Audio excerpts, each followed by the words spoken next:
buntu yi pour un partenariat gagnant-gagnant noo ko jàngatee. pour moi déjà avancé la bu am solo bu jógee ci suñu njiit yu bees yi. pour man c'est très important aujourd'hui que le premier ministre mi nga xamante ne bii représentant wu réew mi la. dafa war di génn di jaar destination Sénégal. te Sénégal réew mu neex a jaay la. bon nonobstant jaxasoo yi fi am récemment ci wàllu politique. mais en termes de géopolitique. et puis historiquement réew la moo xamante ne bii ci Afrique de l'Ouest li fi président américain par exemple ñëw en visite. néew na ci ay pays ouest africains yu mu fi ñëw en visite. Géographiquement ni ñu positionné woo ñun ñëpp on sait ce que ça vaut. Stabilité bi fi am. tax na itam sur le plan commercial. investisseurs yeeg businessman yi dañuy sawar ci destination bi di Sénégal. donc loolu déjà. ñu ngi magnifier approche bi nga xamante ne bii moom la premier ministre bi am. léegi nag bu loolu weesoo aujourd'hui ñu ngi def benn choix. mooy ay choix bokk. ay choix yu fort ci semaine bii ñu génn par exemple. ñëw nañ fi waxtaan ci problème bi ñu am par rapport ak suñu basketteuses yi waroon a dem États-Unis mënuñoo dem États-Unis le premier ministre Ousmane Sonko communiqué na ca biir communiqué bi ça n'avait peut-être rien à voir mais tudd na fa ba tudd fa Chine ñu teg ci tuuti mu dem Chine donc pour man am na benn analyse ak benn lecture boo xam ne war nañ ko ci am mooy clin d'œil yooyu noonu à répétition léegi nag pourquoi le choix de la Chine pourquoi comme ni nga ko waxee sànq gouvernants yu bëri on a vu que Abdoulaye Wade vers la fin il était plutôt tourné vers les pays arabes et cetera. pourquoi président bu ñëw bu nekk rek. dana am ñoo xamante ne bi mais li coopération la sax bu mu fi fekk parce que Macky Sall tamit amoon na relation bu kii ak waa Chine. coopération bu mu fi fekk la. mais bon j'ai aussi l'impression qu'il y a une volonté assumée. de xaw a tourner un peu le dos à l'Occident pour se tourner beaucoup plus vers la Chine. léegi nag comme on dit les États ils n'ont pas d'amis ils n'ont que des intérêts. Chine mi ngi Afrique mi ngi ci ay réew Afrique yu bëri. ñu ngi gis aussi politique de autant sur le plan culturel. sur le plan économique. sur le plan de l'éducation sur le plan des médias ñu ngi gis stratégie yi nga xamante ne bi moom la fay développer. ci yenn pays ça prend plutôt bien ci yenn sur d'autres pays dina am ay hic. te pour man aujourd'hui yooyu ay cas d'école la yoo xam ne Sénégal daf ci war a xool parce que choix wu coopération stratégique yi wala réew yi ñuy gën a lëkkalool warul nekk ay choix d'ego. choix d'ego bi mooy France moomu colonisé woon. man ak moom dans le passé peut-être que ci suñu partenariat les pays pauvres comme le Sénégal ont beaucoup été lésés. mais situation boobu noonu évolué na donc tey jii nii c'est pas parce que tu te tournes vers la Chine que da ngay tëjal bunt bi réew mu mel ni États-Unis wala da ngay tëjal bunt bi réew yu mel ni France. donc il faut pas que ce soit des choix yoo xamante ne bii ego moo koy États-Unis moom c'est déjà dans l'eau moo koy motiver. États-Unis moom.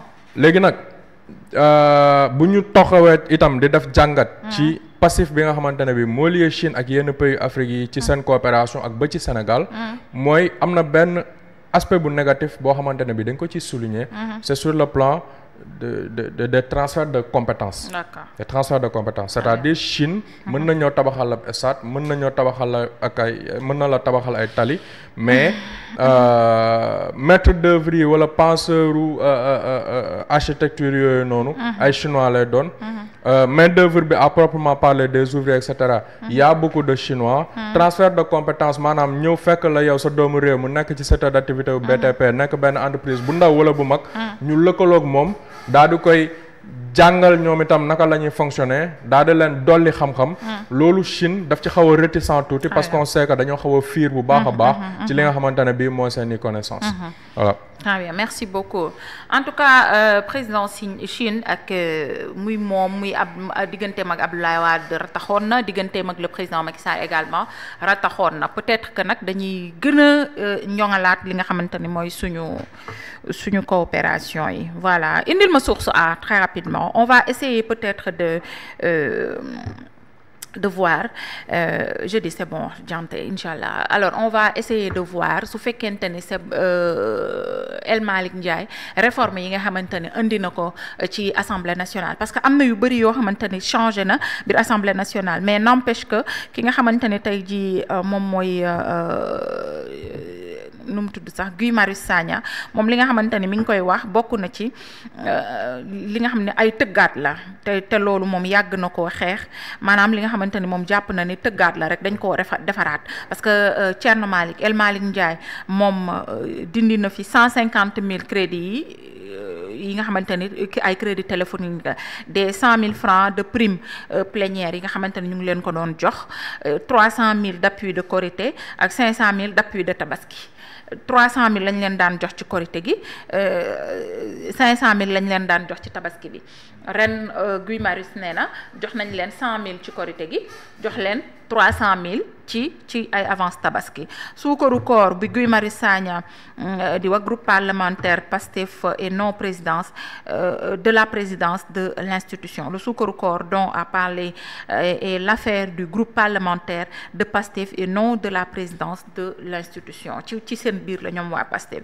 il a aussi supprimé suukaru koor et réduit de 70 à 30 le quota de pèlerins à la Mecque 70 lañ daan yóbbu ñi daan dem Makka Assemblée nationale léegi wàññi na ko ba 30 muy ba tey lu bokk ci réforme yi à côté ci suppression à côté de ces suppressions d'avantages Amadou Mame Diop c'est aussi 24 réformes dont celle du règlement administratif et le statut du personnel.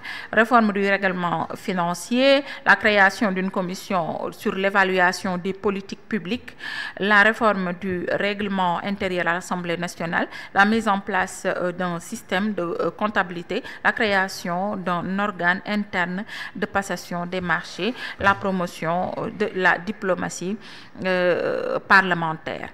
Journal bi nag mi ngi koy jeexale fait bizarre selon des sources concordantes Guy Marius Sagna a rencontré 3 jours avant sa sortie au vitriol le président de l'hémicycle gisante nag El Malick Ndiaye ñetti fan balaa muy génn di kaas ak di teg ci table bi li nga xamante ni moo xew assemblée nationale à savoir yenn privilèges yi ñu jox yenn députés yi réforme yi lañ ñu promettroon ne dinañ ko wàññi à l'assemblée nationale El Malick Ndiaye est venu et a respecté sa promesse par rapport ak loolu mais Guy Marius Sagna en dit outre te ba léegi kàddu gi jokkoon maa joor geeg dem ak lanteeg dikkale gi mi ngi continuer à l'hémicycle noo ko jàngatee. Merci beaucoup.